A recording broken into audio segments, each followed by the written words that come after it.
Picture this. A ragged man in a worn military jacket huddles under a highway overpass as rain pounds the concrete around him. His weathered face tells a story of battles fought both abroad and at home. This is James Sarge Cooper, once a decorated Army sergeant, now just another invisible face on the streets of Portland. As thunder cracks overhead, he catches sight of a sleek black SUV pulled over on the shoulder half a mile down, hazard lights blinking helplessly in the storm. Most people in his situation would keep walking, keep to themselves. But military instincts die hard. Sarge adjusts his backpack containing everything he owns and begins trudging through the downpour toward the stranded vehicle. As he approaches, he notices the driver, a well-dressed woman in her 40s, frantically attempting to call someone on her cell phone, desperation evident in her movements. Something about her stance, the way she holds herself even in distress, strikes a chord of recognition in him. When she turns toward him, phone still pressed to her ear, their eyes lock. Her expression shifts from relief at seeing potential help to shock, then something darker, recognition mixed with unmistakable discomfort. Sarge stops cold in his tracks, the past hitting him like a physical blow. Colonel Katherine "Iron Kate" Winters, his former commanding officer, the woman who had discharged him after his PTSD diagnosis, who had promised to help him transition to civilian life, promises that evaporated like morning mist once the paperwork was filed. Little did either of them know, this chance encounter on a rain-soaked highway would change both their lives forever. Let me take you back to where it all began. James Cooper had always been exceptional at whatever he put his mind to. Growing up in a small town in Montana, he was the kind of kid who could fix anything mechanical, a talent that served him well during his 15 years in the Army. His patience was legendary among his unit, whether teaching new recruits how to disassemble and reassemble their weapons blindfolded, or calmly talking down an agitated civilian at a checkpoint in Afghanistan. His hands, strong and steady, could coax an engine back to life or gently bandage a wound with equal skill. These same hands had earned him commendations and respect throughout his military career. Before everything fell apart, Sarge had been making plans for civilian life. He'd saved nearly every penny of combat pay through 3 tours, building a modest nest egg that would help him start his own auto repair shop back home. He'd even taken business classes online between deployments, printing out certificates that he kept carefully folded in a waterproof pouch, tangible proof that he was more than just a soldier. His fellow soldiers often came to him with their car troubles, knowing he could diagnose almost any mechanical issue by sound and feel alone. The military base in Washington state where he'd last been stationed felt like home in many ways. The crisp mountain air reminded him of Montana, and the structured environment gave him purpose and direction. Each morning, he'd wake before dawn, complete his 5-mile run around the perimeter, watching the sun rise over the distant peaks, feeling the rhythm of his boots against the packed earth, breathing in the scent of pine and dew, the familiar sounds of the base, reveille, the distant crack of practice fire, even the clattering of trays in the mess hall, created a comforting soundtrack to his days. It was during his last deployment that things began to change. The IED that killed 3 members of his unit left invisible scars. He started having nightmares, cold sweats, moments where the present slipped away and he was back in that dust-filled street, ears ringing, blood on his hands. Still, he pushed through, hiding his symptoms, focusing on his duties, on being the rock his remaining team members needed. He was good at compartmentalizing, another skill the Army had reinforced. What he didn't know then was that Colonel Winters had been watching his deterioration with calculating eyes.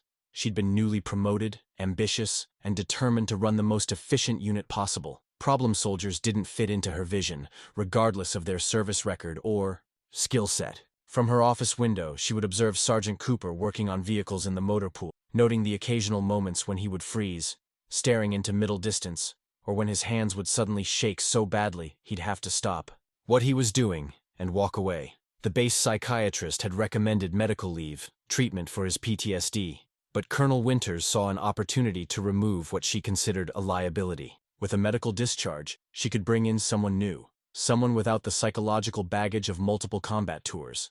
She could point to her efficiency in handling the situation, compassionate but firm, another box checked on her path to further advancement. "Sergeant Cooper, your service has been exemplary," she told him that final day in her office.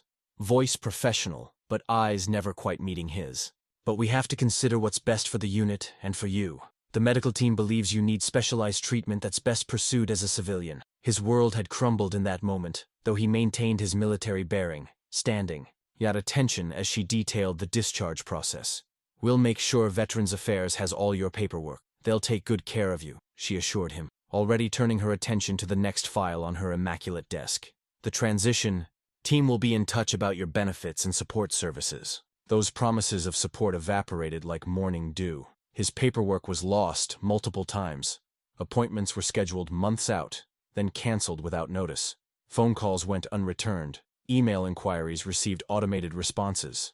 The system that had once given his life structure now seemed designed to make him disappear. Within 8 months, his savings depleted by medical bills the VA was supposed to cover, James Cooper found himself sleeping in his car, then in shelters, and finally, when his mental health made even those environments untenable, on the streets. The only constant companion from his old life was the backpack containing his discharge papers, his service medals, those carefully preserved certificates, and the worn photo of his unit before that final deployment. Colonel Winters, meanwhile, had risen further through the ranks, eventually retiring with full honors to take a lucrative position with a defense contractor in Portland, a fact Sarge learned from a military buddy who'd kept in touch through occasional text messages to the pay-as-you-go phone Sarge managed to maintain as his last connection to the wider world. Now, 3 years later, fate had placed them on the same stretch of rainy highway. "Do you need some help, ma'am?" Sarge called out, deliberately keeping his voice neutral, wondering if she would recognize him in his current state. Beard grown long, clothes worn and patched, the military precision of his appearance long gone. Katherine Winters squinted through the rain, her expression shifting from wariness to confusion to shock as recognition dawned. "Cooper? Sergeant Cooper?" She lowered her phone slowly. "It's just James now. Or Sarge, if you prefer. Haven't been a sergeant for a while." He kept his distance, noting how she subtly shifted her weight, placing the car between them. The instinctive distrust of the homeless. He'd grown used to seeing it daily. What happened to you?" Her eyes moved over. His appearance, taking in the details of his situation with clinical detachment. Life happened. The system happened. He gestured toward her vehicle. "Flat tire?" She nodded, professional composure quickly reasserting itself. "Yes. I've called Dole A, but they're saying it'll be at least 2 hours in this weather. I can change it for you in 10 minutes, if you want." He kept his voice even, refusing to show how much this encounter was affecting him, how the sight of her brought back the moment his life had begun unraveling. She hesitated, clearly weighing her options, trusting a homeless man, even one she'd once known, against sitting alone on a deserted highway for hours. Finally, practicality won out. "That would be appreciated." She popped the trunk with her key fob. "The spare should be under the floor panel." As Sarge moved toward the vehicle, she added, "I'll make it worth your while, of course." The comment stung more than he wanted to admit, as if he was helping, for money, not because it was the right thing to do, not because some part of the soldier he'd once been still believed in duty and service. "I'm not looking for payment, Colonel, just doing what anyone would do." The lie in that statement hung between them. They both knew most people would drive past a stranded motorist, especially in this weather. "It's Katherine now. I retired last year." She watched as he efficiently located the spare tire and jack. "You still know your way around vehicles, I see. Some things you don't forget, like how to follow orders, like how to keep going when everything in you wants to stop, like the face of the person who promised help and then disappeared." As he began loosening the lug nuts on the flat tire, she stood awkwardly by, sheltered slightly by the raised hatchback. "You know, the military has improved its transition services significantly in recent years. There are new programs specifically for veterans with PTSD. Sarge focused on the task at hand, the familiar routine of changing a tire, a welcome distraction from the surge of emotions her presence evoked. "That's good to hear. Bit late for some of us, though. There are still resources available. I could make some calls, like the calls you were going to make 3 years ago?" The words escaped before he could stop them, sharper than he intended. He took a breath, centering himself. "I appreciate the offer, but I've heard it before." Katherine's expression hardened slightly. "I processed hundreds of discharges, Sergeant. I couldn't personally follow up on each one. The system is designed to forget us." He positioned the jack and began raising the vehicle. "But we're getting off track. Let's focus on getting you back on the road." A heavy silence fell between them, broken only by the sound of rain and the metallic clink of the lug wrench.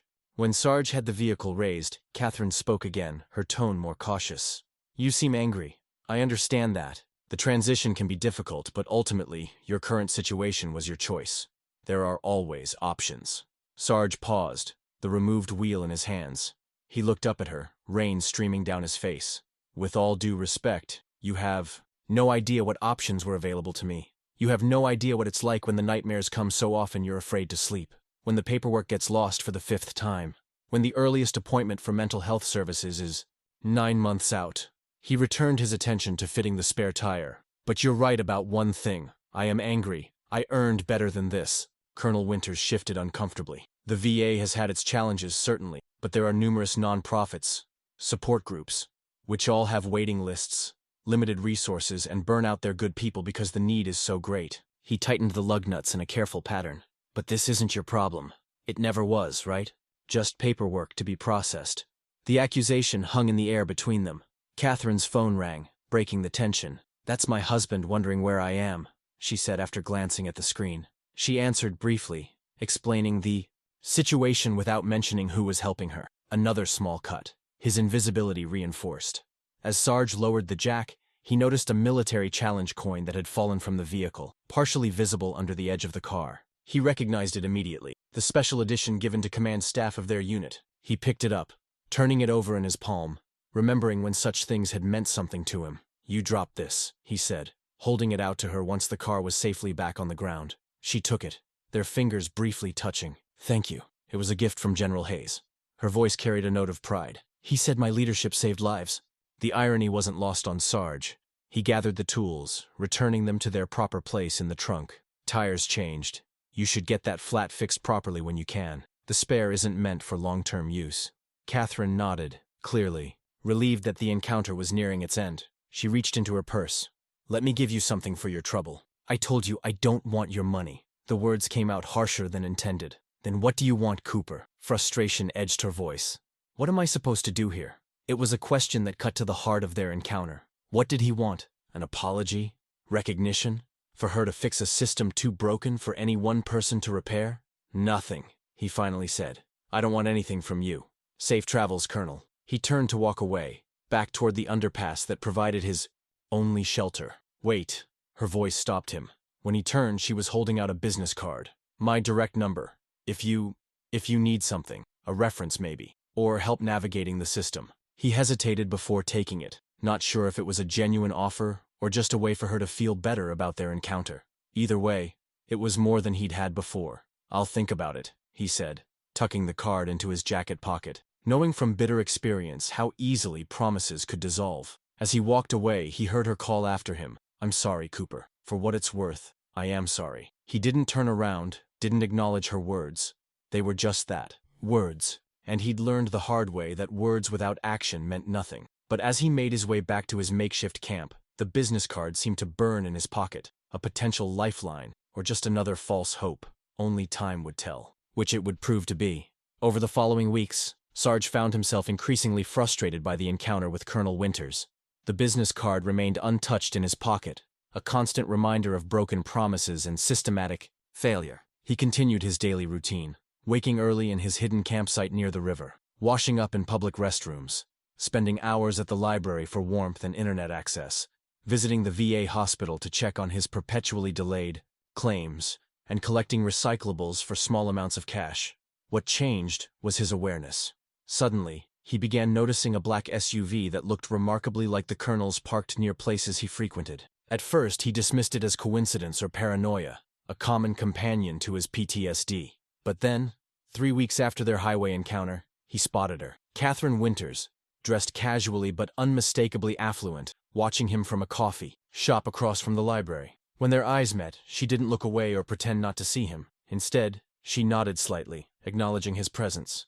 The next day, when he arrived at the VA hospital for his monthly check-in, the clerk at the front desk called him by name before he'd even signed in. "Mr. Cooper? James Cooper?" The young man smiled with unusual warmth. "Your appointment has been moved upstairs.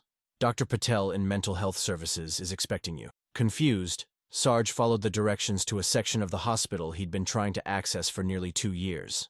The receptionist there greeted him with the same unexpected recognition. "Mr. Cooper, please come in.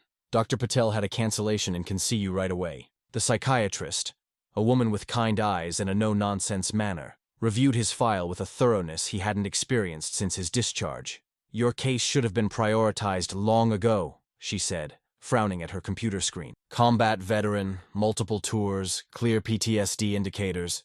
I'm going to expedite your disability claim and get you into our housing program immediately. What changed? Sarge asked, suspicious of this sudden shift. I've been trying to get this appointment for almost 2 years. Dr. Patel looked uncomfortable for a moment. Let's just say someone brought your case to our attention. Someone with influence. She changed the subject quickly. Now, let's talk about medication options and therapy schedules. As he left the hospital with prescriptions, appointments, and housing paperwork in hand, he spotted the black SUV again, parked discreetly in the visitor's lot. This time, Katherine was standing beside it, watching him approach. You pulled strings, he said without preamble. She didn't deny it. I made some calls. Why now? Why not 3 years ago? Katherine's professional composure slipped slightly. Because I didn't see it then. I saw paperwork, statistics, efficiency, metrics. I didn't see you. She gestured to the hospital behind him. Did they help? More than anyone has in years. He studied her face, looking for signs of guilt or pity, finding instead what seemed like genuine concern. But I'm not your charity project or your redemption story. I know that.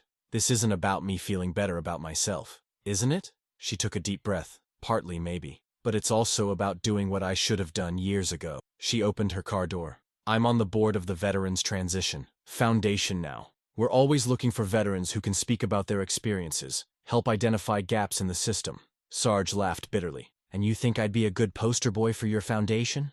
The homeless vet with PTSD who just needs a little charity? No, Katherine replied evenly. I think you'd be the perfect person to tell them exactly what's wrong with the system.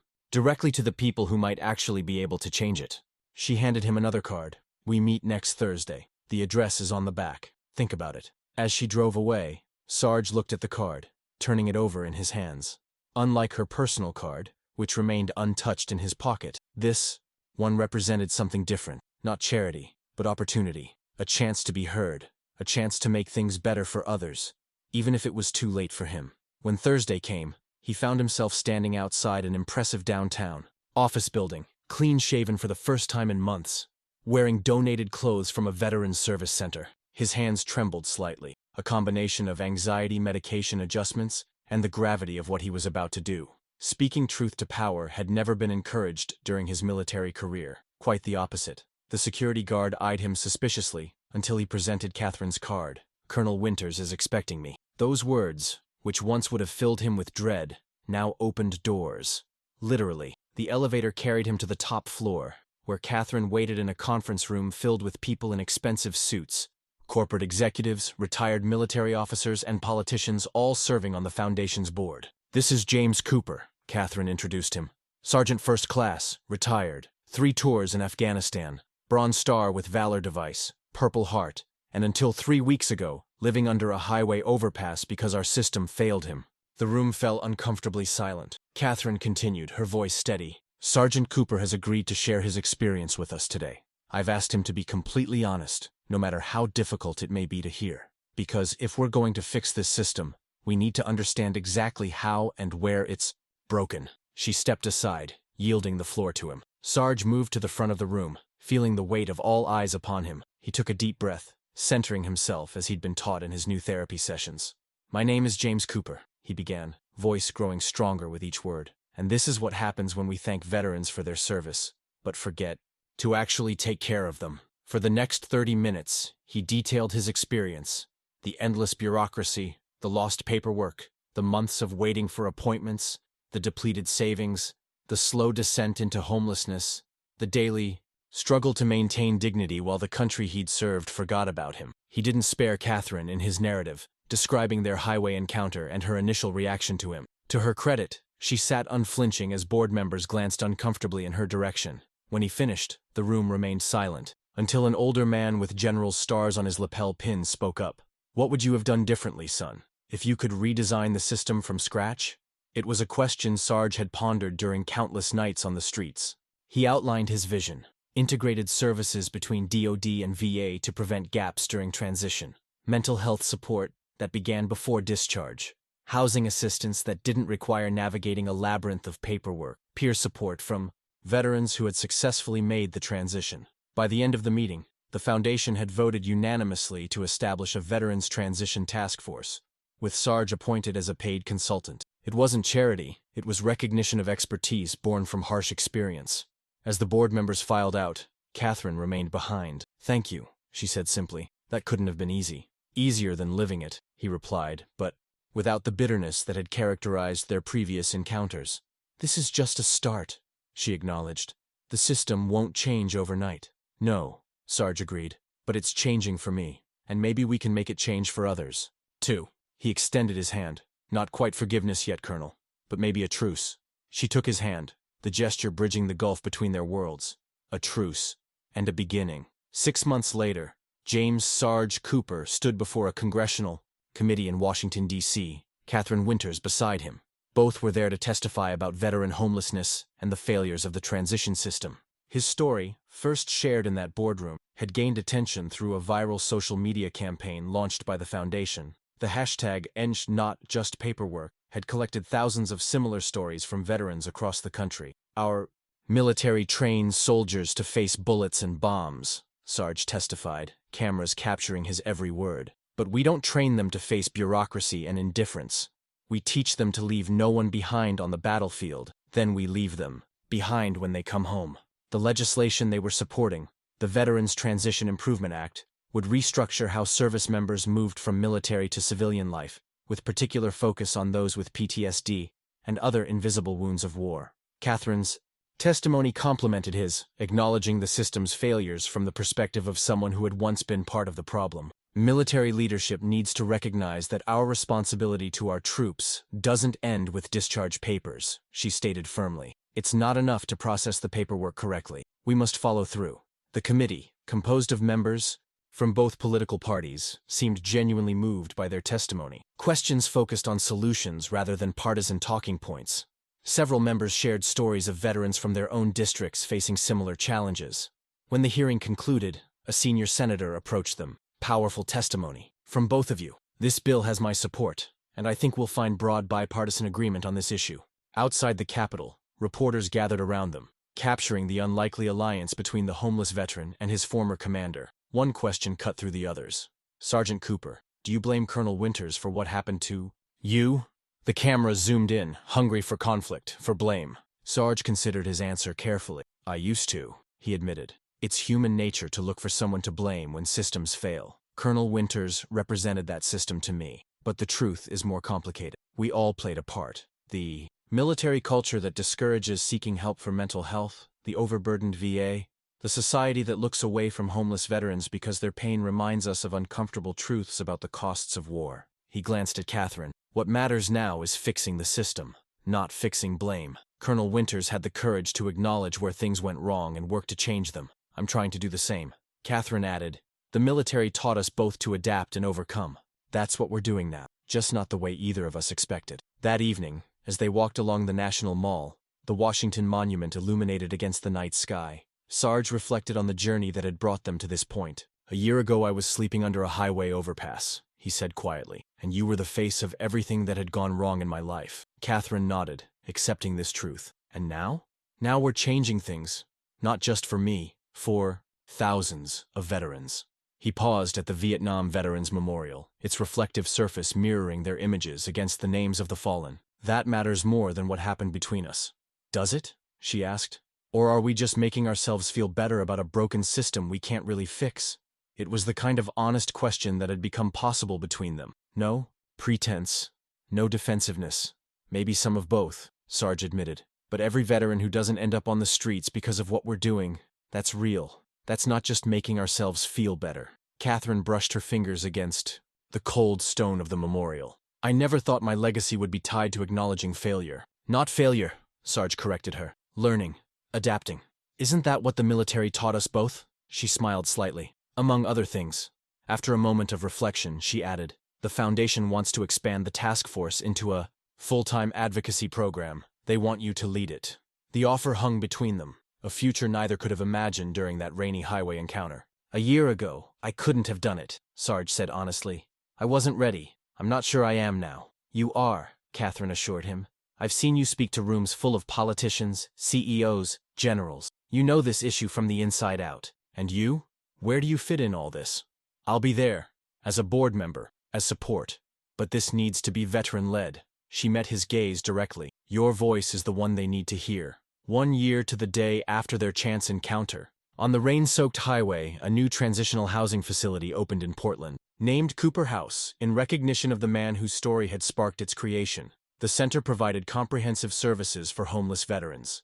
Housing, mental health treatment, job training, and community support, all under one roof. At the ribbon-cutting ceremony, Sarge stood not in ragged clothes but in a suit, his military bearing evident in his posture. Beside him stood Katherine, along with several board members from the foundation and local political figures. More importantly, in the audience sat dozens of veterans who would be the first residents of the new facility. "This building isn't the solution to veteran homelessness," Sarge told the gathered crowd and cameras. "It's just the beginning. The real solution comes when we recognize that every discharge is a critical moment in a veteran's life, a moment where the right support can prevent years of suffering." As he spoke, he caught sight of a familiar face in the back of the crowd, his former platoon sergeant, now using a wheelchair, who had reached out after seeing Sarge's congressional testimony online. The man gave him a subtle nod, the quiet acknowledgement of soldiers who understand one another's battles.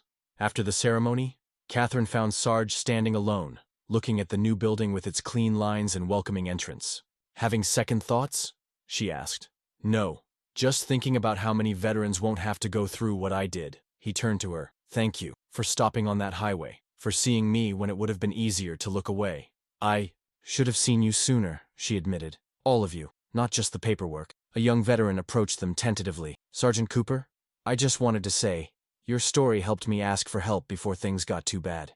The PTID group sessions probably saved my life." Sarge recognized the abbreviation for the Post-Traumatic Intervention Division they'd established through the foundation. "I'm glad to hear that. That's exactly why we created it." After the young man walked away, Katherine smiled. "From one life change to many. That's how real transformation happens. One life at a time," Sarge agreed. "Speaking of which, there's someone I want you to meet." He led her toward his former platoon sergeant, bridging another gap between past and present, between those who had fallen through the cracks and those who still had the power to seal them. As they walked together, no longer commander and subordinate but partners in an unexpected mission, Sarge reflected that sometimes the most important battles weren't fought on foreign soil but on the home front, in committee rooms and congressional hearings, in foundation boardrooms and VA hospitals. And sometimes, the most unlikely allies emerged from chance encounters on rain-soaked highways, where a simple act of kindness could become the first step toward healing not just one life, but a broken system that had failed too many for too long. The story of the homeless veteran and his former commander became something of a legend in veterans advocacy circles.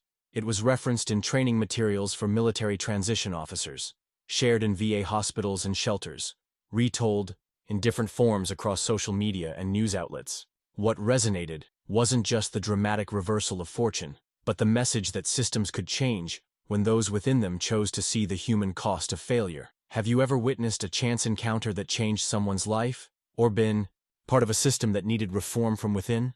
Share your stories in the comments below. And if you know a veteran who's struggling with the transition to civilian life, remember that reaching out might be the first step toward change, not just for them, but for countless others whose stories haven't yet been told. Don't forget to like and subscribe for more stories of unexpected turning points and the power of human connection. Remember, sometimes the most important battles are won not with weapons, but with compassion, persistence, and the courage to face uncomfortable truths.